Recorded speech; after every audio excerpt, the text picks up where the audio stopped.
everyone, we're at a very interesting juncture right ahead of the RBI policy. The expectations from everyone are that you should be getting a rate cut. There's enough logic behind it. Yes, if you purely look at the drop in inflation numbers, falling commodity prices, it ends up making a lot of sense. And you may really wonder why the RBI is not sounding so. We do have a history of the RBI coming up with surprises to the market. Many times in the past, we've had governors say something and then pull out a rabbit out of the hat. Now, it's not clear whether that's going to be the situation. I do admit that the case for a cut in interest rates is very strong, and maybe he will do it. However, I do see risks to that happening. If you get a 25 bips cut, it's not something that really kicks off growth, because growth really requires much more than a cut in interest rates. It requires all the activities in terms of investment to really happen. But there's a real other issue as to interest rate management that I think we often ignore because we are only thinking about its impact, its immediate impact on the stock market. So yes, a cut will lead a lot of banks to jump up for the day. But the real issue is the same one that we faced a year back, and that is the currency. A lot of money that has come into investment, a lot of it has gone into the bond market, which is into the debts. And I think even though the rupee has remained stronger than most other currencies, the pressure is clearly beginning to build up. And interest rate management is part of currency management as well. The rates were actually raised a year back to make the currency more attractive and therefore keep pressure on inflation from the external side. Now, with a lot of money really coming into the bond markets, because the rate differential between the Indian and global bond yields has become rather high. Moment you start cutting rates, you'll actually see the USDNR move up. So you'll have a situation where the currency is moving up along with the stock market, very different from the one that you actually had before. At the same time, as yields continue to drop, if we do continue to cut rates over a period of time, or if rates go up in say the US, then the rate differentials would actually come down, making it less attractive. Also, a falling currency generally makes it less attractive because that's part of the cost, the hedging cost, which can be 4 to 5 to 6% within that differential. So it's that narrow yield that investors are looking for, and if the currency risks go up, then accordingly people stop taking risk purely to earn that additional yield. So there's a very important role that interest rates are playing apart from just looking at inflation metrics. We also have a situation where commodity prices have started falling far more than normal. Of course, some of them appear very oversold, but I've seen a break in the CRB index, which I was hoping would hold the 61% retracement. It did not. With oil's recent sell-off, that level broke, and even in copper, it broke the 78% retracement. So some of them are beginning to look like they are going to extend further, including the precious metals that I've tried looking for a bottom a year back. We did get bounce back rallies even now from 1140. I thought at bottom we came back to 1200 odd, and again we are heading down, and the rallies have ended up being three-wave in nature. Or so it appears right now. One possibility is that you could be forming a triangular or wedge structure, but the fact that you've still not started making a clear impulse up keeps options open, and therefore there's a risk on that front, and that's pushing down a lot of the currencies which are commodity based, like the Australian, Canadian, and other dollar currencies. All of them have started falling.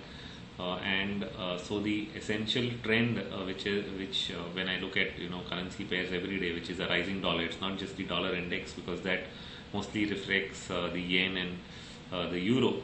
But when you look across pairs, and multiple of them from Singapore, Australia, Canada, Mexico, Brazil, Chile, Albania, South Africa, and so on, then you find that each and every one of them, one after the other, has joined a move to the upside, which means the dollar is getting strong against complete multitude of currencies, and that puts a lot of pressure on the Indian currency to actually weaken. So somewhere the RBI needs to have that tool to manage currencies using interest rates too, apart from the swaps that it has gotten itself to, and the reserves that it has built up over the last year. So when you're looking at this, the next interest rate policy, yes, you might get that short-term knee-jerk reaction from the markets pushing up banks on the back of lower rates. Growth would really be a function of how fast the government is able to move on the investment side, and you can't really ignore that globally you have a lot of markets that are doing poorly right now, and therefore we are going to face a lot of shocks from the external side, apart from looking from growth internally. So the rate cut itself might not be sufficient to make it look like you're going to get growth back to normal. Expectations remain at the higher end of achieving 6% growth for next year, which, if you ask me, it's really not a big amount of growth compared to what we had say 5 years ago, but still, well, you're growing.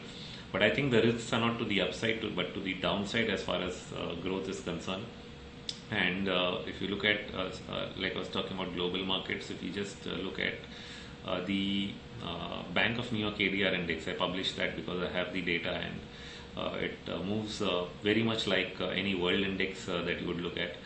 And the world index, which appeared to have fallen in 5 waves in the sell-off that we got in October, has retraced not more than 50%, less than 50% of its losses, even as the S&P has hit a new high. And that's essentially because a lot of markets, like I said, have really not recovered from that shock. So problems do continue in many other markets. For example, if you look at Brazil, it's again started selling off with the weakness in commodities. So has Mexico, Australia, Canada, Greece and Spain remain at retracements. The big move up has essentially come in the key European markets and the stronger ones like Germany, of course, but some of the others like Switzerland, Netherlands tend to bounce back much faster.